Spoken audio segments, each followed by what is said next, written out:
Copier Online. Ngayon po ang ating ipe-present sa inyo ay ang hot stamping machine. So, this is an automatic hot stamping machine na ang model po niya is WT-QS101. Okay. Sa mga hindi pa po nakakaalam regarding sa hot stamping machine, kung anong trabaho po niya, ito po yung ginagamit natin pag maglalagay tayo ng letters sa ganitong klaseng medium or media. Okay, ito po yung ginagamit na pambalot ng libro. So, meron po siyang letters na inilalagay, especially pagka gumagamit ng thesis. Ito po ang ginagamit na pang lettering sa kanya. So, yun po yung pinaka-purpose ng hot stamping machine. Ngayon po, ipapakita ko po sa inyo yung mga materials na gamit dito. Okay, ito po yung main unit natin. Itong unit natin as of now is 110 volts, kaya ginagamitan ko siya ng transformer, step-down transformer, para ma-convert yung 220 sa 110 volts. Isa din po sa kailangan pagka gagamit po ng itong makina is ang power po ng pressure niya pababa is through hydraulic hose or hydraulic pressure air. Yan ang gamit niya. Yan po ang gamit niya. So, gumagamit po siya ng hangin pagka gagamitin niyo po siya. So, kailangan niyo po ng compressor or minsan built-in na rin po na isasama namin sa makina, nakapackage na rin po ang compressor. Pero kung meron naman na po kayong compressor, ay mas maganda po, machine na lang po ang kailangan nila. So pag binili niyo po ang unit, may kasama po siyang filter para ma-sure na walang tubig na papasok mula sa compressor, kasi ang compressor nagpo-produce ng tubig yan. Para ma-sure na walang papasok na tubig sa makina natin is may kasama po siyang ganito. So dito po siya sinasaksak, yan, sa area na yan. Yan po siya. And then, ito po yung pinaka-on niya. Pagka may hangin na po, ayan, magkakaroon na po siya ng pressure. So, yun po yung isang kailangan natin. So, 110 volts po siya. Tapos, pinapatakbo po siya ng hangin para mag-stamp po yung ating makina. So, hindi ko muna siya i-on. I-discuss ko po muna iba pong mga gamit niya. Ito po yung foil na tinatawag. So, may iba't ibang lapad ng foil. Normally, 3 inches at saka 4 inches. Itong hawak ko po is 3 inches na foil. Naka-roll po siya. Ganyan po ang magiging sample niya. Pagka nag-stamp siya, matatanggal po yung letter. Tapos yung matatanggal na letter, yun naman po yung didikit doon sa sleeve po ng ibabind po natin. Okay? Ngayon, ito naman po, ang tawag dito is fonts. Iba't ibang design. So, marami din po kayong kailangan na fonts na kung sakaling bibilhin. Kung sakaling iba't iba ang fonts po na requirements po sa inyo. So, dito po regarding po dito sa fonts, napapalitan po siya. Ibig sabihin, kayo po manually ang maglalagay o magle-lettering. So, ito po ang number 1 step na gagawin ninyo. Ilalagay nyo po yung letters sa pagkakasunod-sunod. Okay? So, meron siyang naka caps lock at meron din naman mga naka lowercase. Kagaya po nito. Yan, may mga naka lowercase po kagaya nito. Ang kagandahan dito sa hot stamping machine na meron tayo ngayon, normally ang mga hot stamping machine is single line po ang pwedeng i-stamp. Ibig sabihin isang linya lang po siya. So dito po kasi since 3 inches siya, meron siyang stamping na 3 layer or 3 lettering ang may i-stamp in one. So mas maganda po siya kasi 3 na po kaagad yung pwede niyang i-stamp. In case din po, pwede din naman pong makabili din po siguro ng mas malapad kung may available para mas mahaba yung lettering. Pero wala naman po nag-require ng ganong kahabang lettering sa mga libro. Normally, ganito po kahaba. Yan. So, paglalagay nan ay ng letter, ay tatanggalin nyo lang po, i-unlock nyo lang po siya. Included po yung mga tools and materials na gagamitin nyo pagka nakabili po kayo ng unit. Then, ilalagay nyo po yung mga letters. Ayan, okay. Sa mga nagtatanong bakit naka-invert, inverted po talaga dapat ang mga letters natin dahil syempre pagka pinrest yan sa may libro ay doon pa lang po lalabas yung totoong design niya. Okay. Ngayon, ang gagamitin ko po na fonts dito ay yung 3 layer lang po para makita natin kaagad. So ito po ang gagamitin. Ang paglalagay po nito, kasama din po itong mga tornilyo na to. Yan. Lalagay nyo lang po dito. Dapat po, ilagay nyo na po muna ito bago nyo siya i-on kasi umiinit po itong area na to eh. Okay, hindi nyo na po kasi sa may lalagay pag mainit. Kailangan nyo pong palamigin po ulit to. So, ang paglalagay po niyan, alamin nyo kung nasan yung ulo or header niya. Kagaya nito, ang header is baliktad ang pagkakalagay nito. Sige, disregard naman natin yung pagkakalagay kasi yung isa yung header nandito yata. Yung isa naman nandito. So, disregard man natin yung nakasulat. At testingin lang po natin siya. Ang paglalagay, ilalagay nyo po sa ilalim. And then lalagyan nyo po siya ng lock para settle po natin itong ating fonts o yung magi-stamp po sa kanya. Make sure na nakapatay po yung makina kasi baka mamaya mapindot nyo. Pag naipit po kayo dito, medyo masakit po sa kamay. Masakit po talaga pala. Okay. Kasi sentro ko lang siya at i-sure na nakagitna. Included din po yung mga tools na to, kagaya nito. Ayan. I-sure nyo lang po natin na nakagitna siya. Ayan po. Okay. Ngayon, pag nailagay na po natin yung pans na gagamitin natin, ang susunod naman po natin ilalagay ay ang foil. Ang paglalagay po ng foil, uunahin natin dito kasi dito manggagaling yung unused na foil or yung new na foil. Included din po dito yung mga materials na to pagka binili nyo po sa amin yung unit. Yan. Lagyan nyo po ng spring para sa tensioner. Tapos yung lock po niya. And then, ilalak po natin siya. Ayan. Auto-feed po kasi yung foil nito. Hindi kagaya ng mga sinaunang stamping machine na isa-isa nyo pa pong ilalagay yung foil. And then, pagagapangin nyo po yung foil mula dito. Papunta naman po dito sa bagsakan ng waste ng foil natin. Lulusot nyo po siya dito para binat po siya at hindi siya magkaroon ng parang lukot. Dahil dapat po, sakto po ang lagay niya. Okay. Yan po. And then may kasama siyang ganito. Yung pinaka-box naman po na receiver po ng foil natin. Yan. Tinitapan ko kasi to para dumikit po yung foil sa kanya. Yan.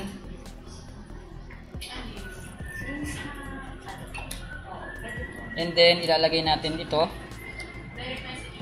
Yung kanyang cover. And then, yung lock po. Yan. Yung lock po niya. So, ito na po yung pagsisetup natin. Yan. Iigpitan po natin to.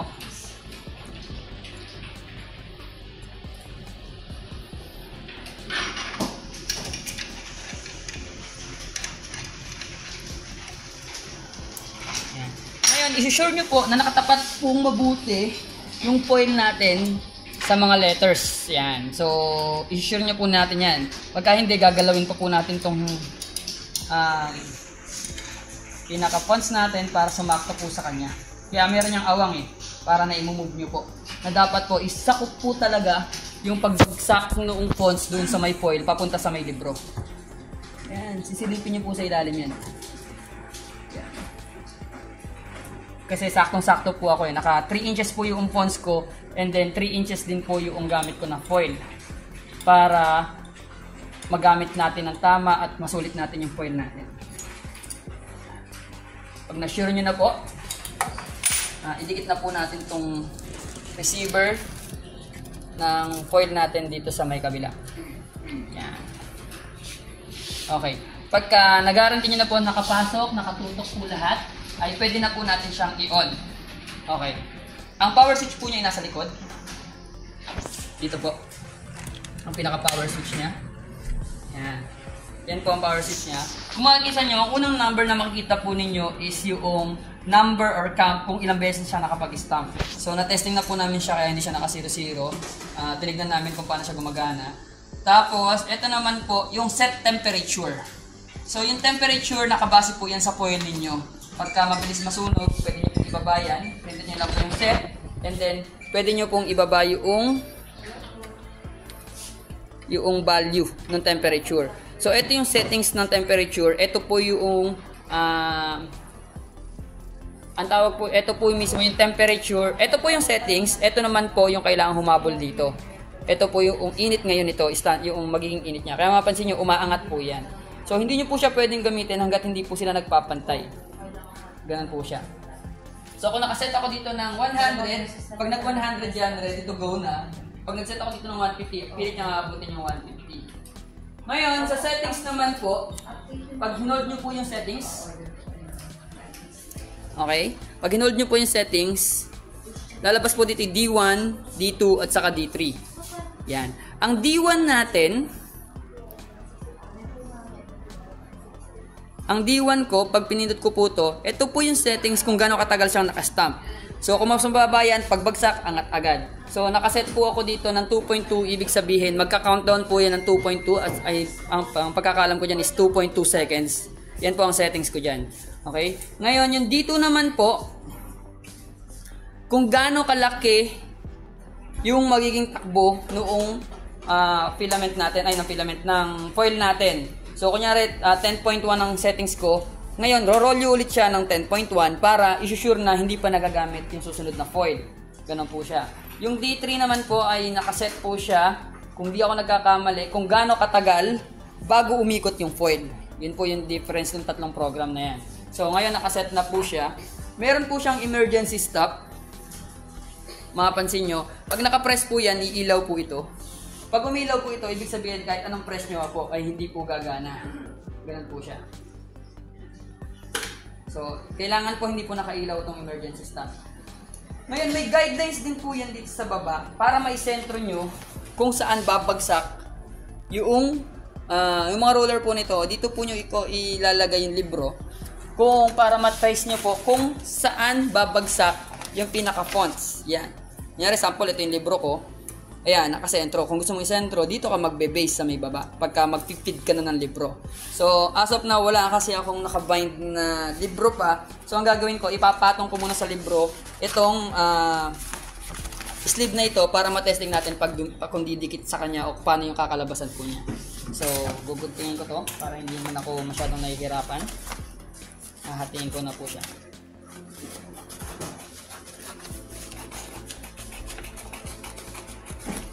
Normally, dapat po nakadikit na po itong medium na ito sa libro para masukat nyo po kung gaano kalayo yung babagsakan ng stamp. Yan. Tapos, ang makina po natin na to ay napapagana, dapat dalawang kamay po para ma-sure na wala dito yung daliri nyo. Kaya kung pagka-press kayo, dapat hindi nakaganito kasi maiipit po yung kamay nyo. Okay, dapat nandito po yung daliri ninyo, yung kamay nyo para hindi po mabagsakan ito. Kasi mainit na po ito, tapos magpe-press pa po yan. Kaya double damage po talaga ang mangyayari sa inyo pagka gano'n. Yun po ang iingatan nyo. Nakanote naman po dito na bawal ang kamay. Okay? Yung iba, para maiwasan po yan, gumagamit sila ng secondary button. Ito po yung tinatawag na secondary button natin. Yan. Ang problema kasi, pagka ito ang gamit nyo, nakakalimutan nyo na nakapasok yung kamay. Kasi ito, tinatapakan po ito eh. Mamaya papakita ko po kung paano ito ginagamit. Ito po yung secondary button niya. So mamimili kayo, it's either itong dual button na gagamitin nyo o yung tinatapakan po. Mas madali kasi kung yun. Yung nga lang, mas delikado po yun kasi may pagkaipit po yung kamay.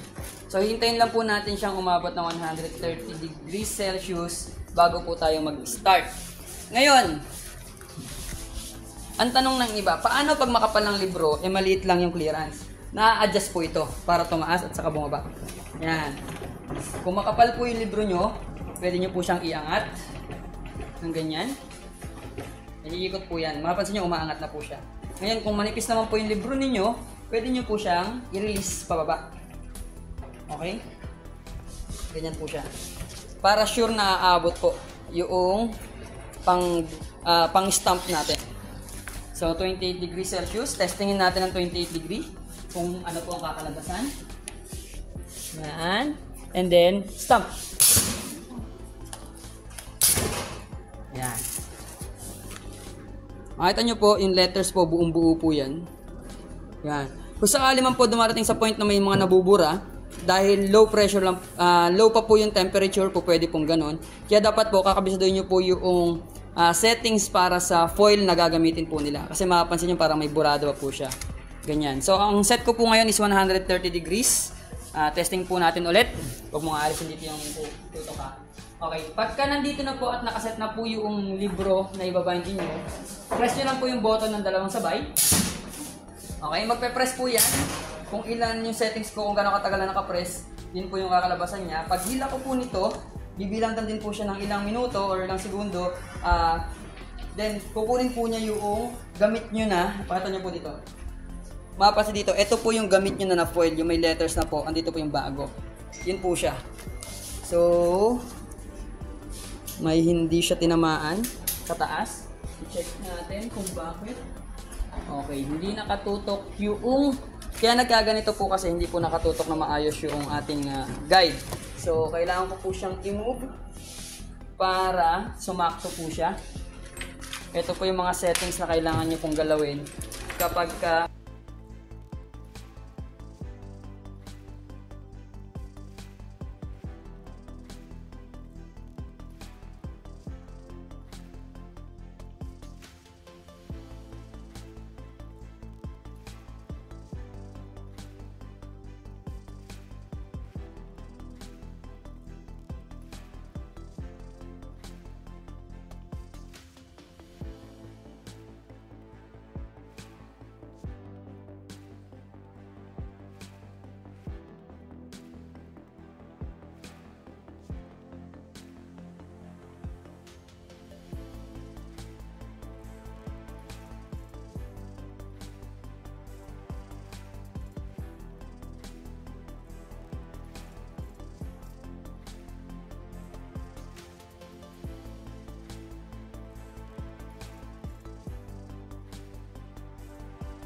stamp tayo.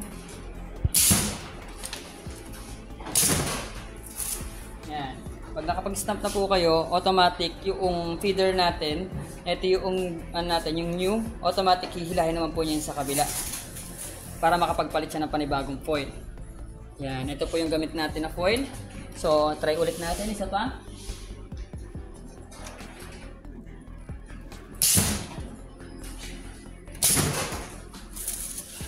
Yan po. So kung makapansin nyo, meron ganito kasi hindi siya tinamaan ng foil. Yan yung area na yan. Kaya dapat po nakasentro, dapat po katulad nito, lahat tinatamaan po ng foil. Ganyan po kasi mangyayari pagka hindi siya nakasentro. Ayan. O kaya isang way is mas mahalapad po na foil, like 4 inches po para makuha po lahat ng foil. So ngayon, ang gamit ko kasi kanina is yung button. Ngayon, tetesting naman natin kung gumagana po itong foot pedal, button niya. Ito naman po, paggamit po nito, yan, mahaba po siya yung wire kasi pampaapo talaga siya. Papalitan nyo lang po yung nandito sa likod, yung saksakan niya. Yan. Dito nyo lang po sasaksak yan. Hanapin natin yung sentro.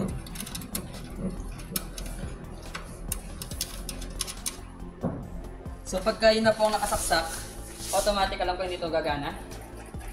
Yan, hindi na po siya magpe-press. Ngayon, ito na po siya. Pag tinapakan nyo po ito, automatic na po siyang magpe-press. Yan. Yan po ang kakalabasan ng natin, ng stamp natin. So, mapapansin nyo, katulad ng sinabi ko kanina, makokontrol nyo po kung gaano siya katagal na naka-stamp. Sample, pinutin ko po yung set. And then, itong D1 ay tataasan ko yung value. Like, mga 4 seconds kung di ako nagkakamali. Yan. Yun muna yung isang function.